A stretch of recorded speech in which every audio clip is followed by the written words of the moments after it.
Hey guys, you're on the JRB Tree Climbing channel. A question I get quite a bit is, what do I do with my rope when I am in a tree saddle hunting? So rule one, you do not want your rope to dangle down to the ground. I could tell you story after story in terms of why that's a bad idea, but suffice it to say that a deer will notice it when you move, and you do need to move to get in a position for a shot. That rope can remain dangling for quite a while if it's all the way down on the ground. It's also a scent wick, and you'd just be surprised at how observant a white-tailed deer is. So we always want to bring our rope up. Now I have to admit, because I usually climb trees with branches, that there's usually a place to just drape my rope over a crotch somewhere in a tree. I mean, literally 90% of the time I do that. But once in a while, I'll be in a situation like this. So this would be a typical setup for me. I'm only a few feet off the ground, so you can keep an eye on what I'm doing. But for all intents and purposes, this is a normal setup for me. Remember, I like my tie-in nice and high, because I generally will have my garter hitch foot loop. Usually I'll have it on my left foot, because that better enables me to work myself left around the tree. But see my video on shooting positions for that. But one of the most comfortable ways I have to sit in a tree without making any changes is, I'll just stand like this for an extended period of time, because most of my weight is on my legs, and I'm just leaning forward into my rope. And of course you've got the whole weak side here, and of course you're not looking at a tree. So this is one of the reasons why I don't pay a whole lot of attention to where my platform is facing in a hunting situation. I use the crotch I have, and I face whatever direction. But I want you to have that as background. First off, we could probably come up with 100 ways, at least a dozen I've tried, for putting our rope in a tree. You could put it any position whatsoever. But the feature that I was looking for, and I've achieved with this particular situation, is for that once in a lifetime situation where you have to execute an emergency rappel, and you didn't think about the fact that the other end of your rope needed to be detached from the tree. Or maybe it was just dark and you forgot about it. And you wound up in a situation where I go into my rappel, and of course if this was much, much, much higher, that you find yourself anchored to the tree accidentally the other way. Well, the beauty of this method is down the bottom. If I kept pulling on this, the rope's going to come. Now this is an 88-foot system, 3-hitch system. But when I get to the other side, look what happens. The whole thing comes down. That's a Maverick Hitch tied backwards. So I'm going to show you how I rig that up. There is a step that we can skip in terms of drawing our line up when we get in the tree. If you think of it at the ground, take the other end of your rope.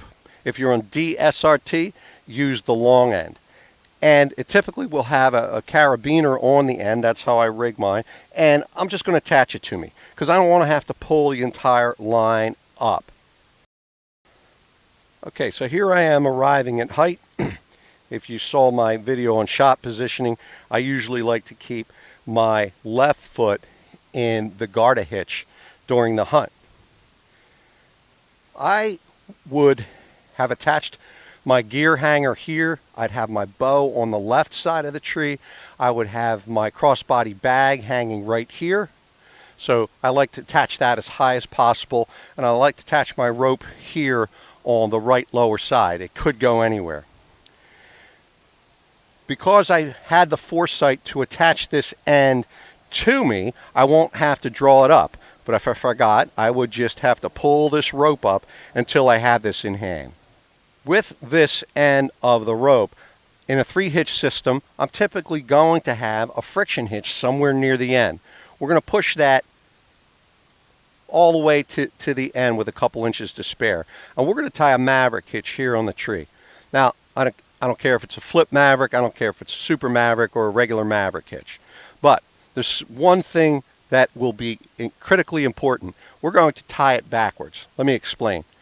Typically when we tie a Maverick hitch for a right-hander, we pass the rope around from left to right, and I tie my Maverick hitch with the end. That just makes sense. But this will be tied backwards. I'll pass it around from right to left. And you get to decide what to do with the end there. You can see I just clipped my little carabiner onto the friction hitch. Normally I'd make this kind of short, but today I'm gonna make it a little longer just for purposes of demonstration. And what I'm going to do is I'm going to tie a Maverick hitch backwards. I'm using the long end of the rope instead of the tail to tie my Maverick. See my video on tying the Maverick hitch. Again, could be a flipped or super, doesn't matter. I'm going to take a fairly long loop. It's fairly long, right? It's about the size of, almost as big as a volleyball. And I'll press it against the tree. And I'm pulling on the end. I'm pulling on the end.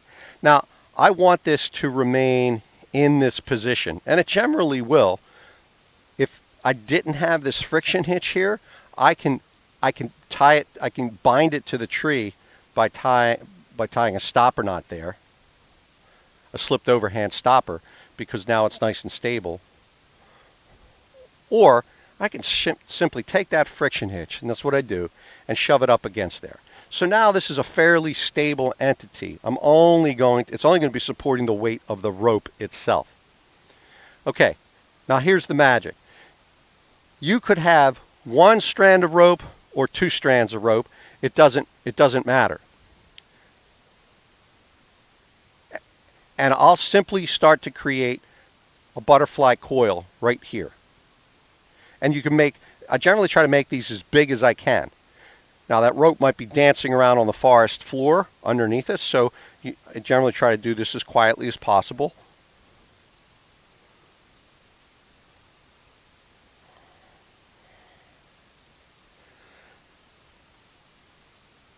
Again, I'm using an 88-foot 3-hitch system, but the details, it doesn't really matter. It doesn't really matter.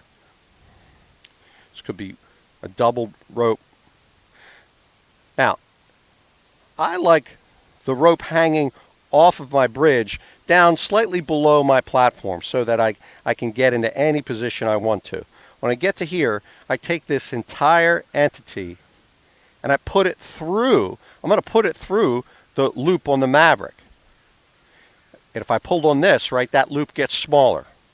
That's what I do. I put this entire contraption through, and it'll generally just lay there. But if you want it to be just a little bit more snug, because you can snug that up, you can pull. And that is just solid. It's not going to go anywhere. And it's got just enough slack if you want to rotate it to the other side of the tree. So now it's completely, not in your eyesight. That's fine. I usually just leave it here.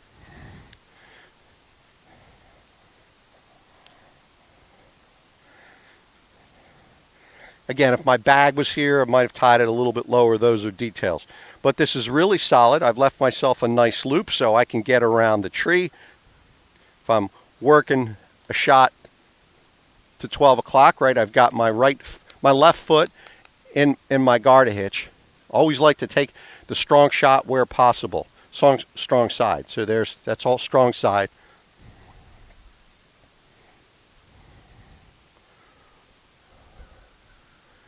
And of course, to work the weak side, generally step out of my garter.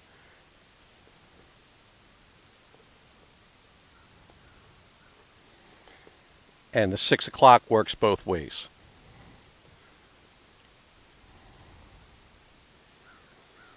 Very comfortable way to spend some time in a tree and remove some tension from your saddle on your hips.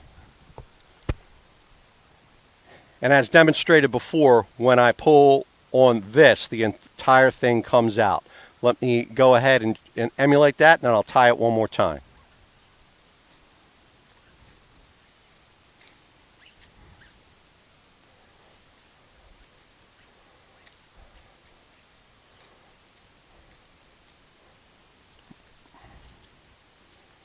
and it's down.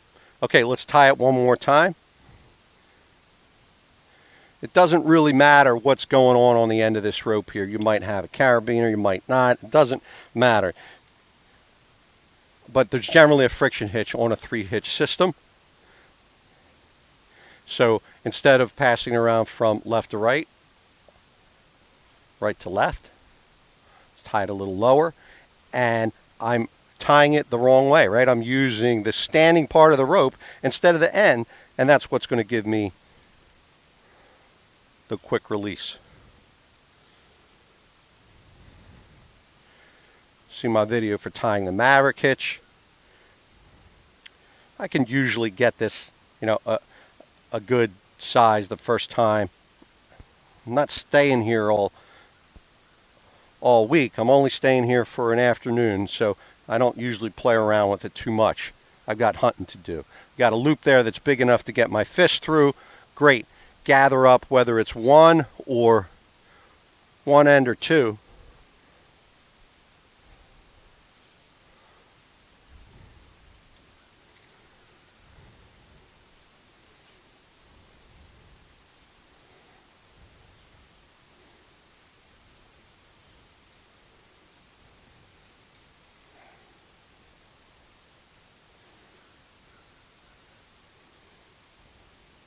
That's pretty good.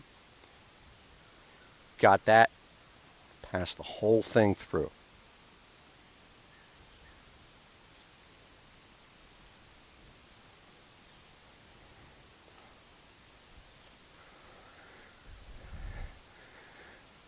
That's good enough for me. Like I said, there's always the option for us to tighten that. But as long as I've got the rope, relatively tidy and I don't have anything hanging down to the ground, that's a fantastic way to store your rope in a tree. All right, guys, thank you very much.